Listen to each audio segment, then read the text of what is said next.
What happens when 3 Venezuelan patrol craft close in on a U.S. Navy destroyer just miles off the Caribbean coast? The order aboard isn't stand down, but rather stand ready. At 5:17 a.m., the USS Gravely found out. At 5:17 local time, the forward gun mount of the USS Gravely shudders to life. Steel shifts underfoot. Movement on deck freezes. Then, a single phrase cuts through the morning quiet. Condition 3. Condition 3. The command is clear. Set and man all key stations. Every sailor knows what that critical order means. 3 unidentified surface contacts are closing fast from the south. Their speed is increasing and formation is tightening. On the tactical screen, 3 new call signs blink into view. Sierra 1, 2, and 3. Flag of origin, Venezuela. On the bridge, the captain doesn't raise his voice. Orders ripple across the decks. Magazines unlocked. Safety's cleared. Helmet secured. The crew moves like clockwork, deliberate, controlled, and remarkably calm under mounting pressure.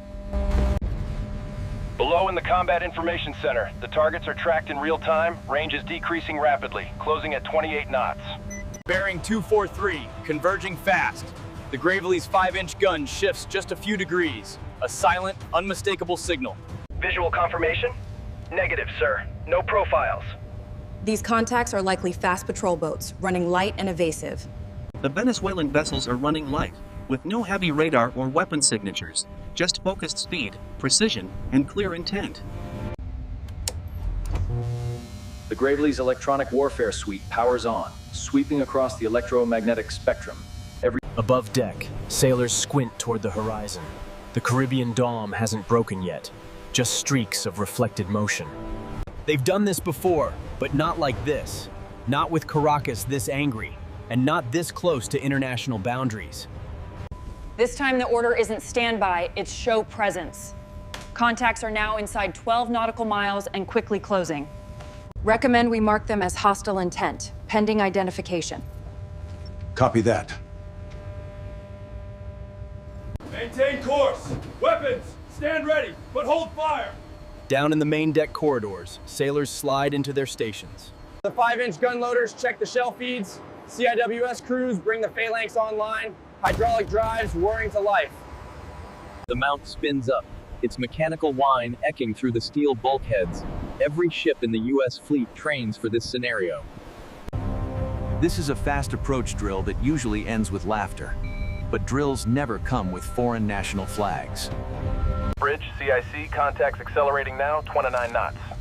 Understood. Mark CPA at 4.6 nautical miles. The helmsman studies the destroyer's heading, keeping her within the boundaries of international waters, just 3 miles from the line. One wrong course correction, and this act becomes an act of deliberate provocation. Binoculars scan the horizon now. The Venezuelan boats are closing in from the southwest, angling straight toward the destroyer's beam. It's a deliberate, tactical move. It's a way of saying, we see you, we're not backing off. Engineering, maintain full power. We may need to maneuver. This is not a drill anymore. The USS Gravely is not here by mere coincidence. For 2 months, U.S. Navy destroyers and cutters have patrolled the southern Caribbean under Operation Sentinel South to disrupt smuggling. The joint mission is to disrupt drug and armed smuggling routes linked to Venezuelan waters. In practice, it's a message. 4 days earlier, U.S. Navy helicopters intercepted 2 speedboats suspected of trafficking weapons and narcotics toward Curaçao.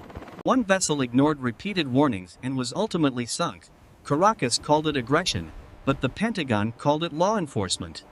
Now Venezuela's Navy is pushing back, testing how far it can go without triggering a direct, uncontrolled confrontation with U.S. assets. The USS Gravely is an Arleigh-class guided missile destroyer, one of the most advanced surface combatants afloat today.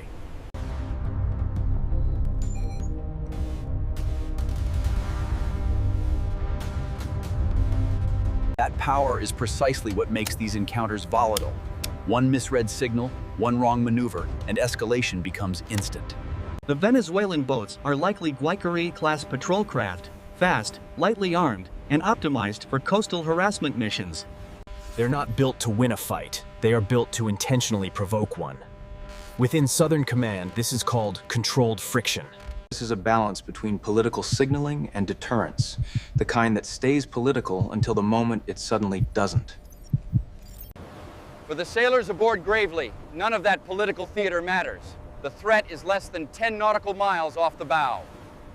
The Mark 45 gun can hurl 70-pound shells more than 13 nautical miles, accurate enough to hit a fast-moving patrol craft. The Mark 15 Phalanx CIW spins up, a 6-barreled Gatling gun capable of firing 4,500 rounds a minute. Designed to shred incoming missiles into dust, it's the ship's final shield. The sailors call it angry steel. Right now, that steel is one bad decision away from opening fire. Inside the CIC, the Aegis system merges all data.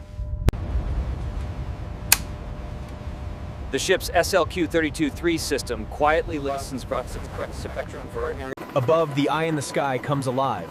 An MH-60R Seahawk, call sign Razor 21, is preparing to launch on the deck.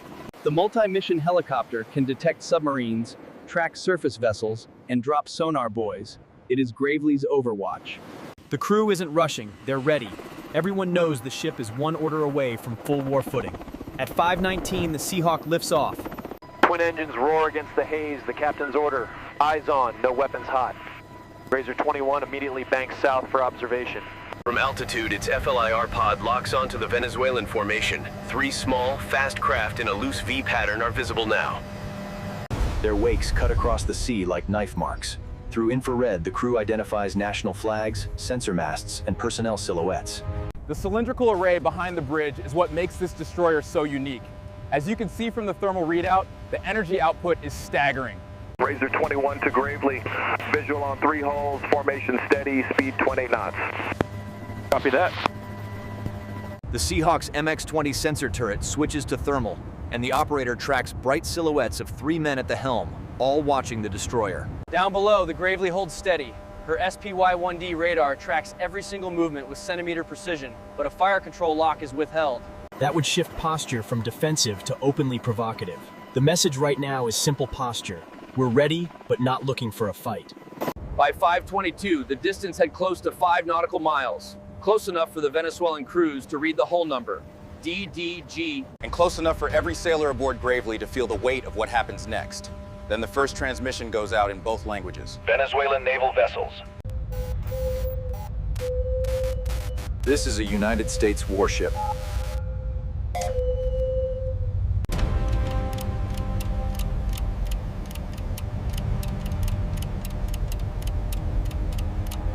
Range, 4.8 nautical miles. The captain doesn't flinch. Set visible posture.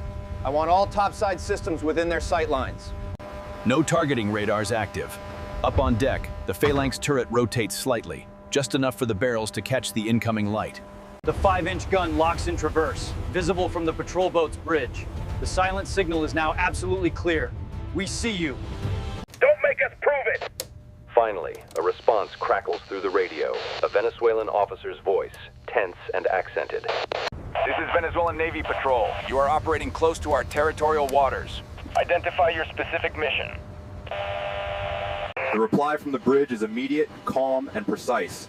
Venezuelan naval vessels, this is USS Gravely. We are operating legally. Maintain safe separation.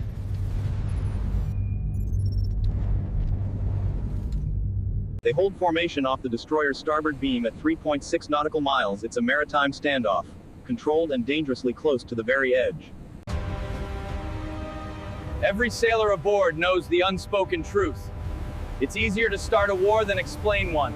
U.S. Navy ships can only use force in response to a verified hostile act or a clear display of hostile intent. A fast approach alone does not qualify. Even a radar lock might not qualify. The destroyer sits 14 nautical miles off the Venezuelan coast. Venezuela claims an extended Bolivarian security zone, a self-declared maritime buffer the United States Navy does not officially recognize or obey. That's why encounters like this happen. Both sides can claim legitimacy. Radars track, cameras record, but missile cells remain completely sealed. Legally, Gravely is clean. Operationally, she's steady. But for her crew, the goal is simpler. Avoid becoming tomorrow's headline. Because all it would take is one misinterpreted radar spike, one nervous trigger pull, and this quiet patrol turns into an international crisis. That's the ultimate paradox of deterrence, showing immense strength by consciously holding back. That decision is critical. By 5:34, the Venezuelan patrol craft began turning east. No words, no official acknowledgement. The Gravely holds course and speed.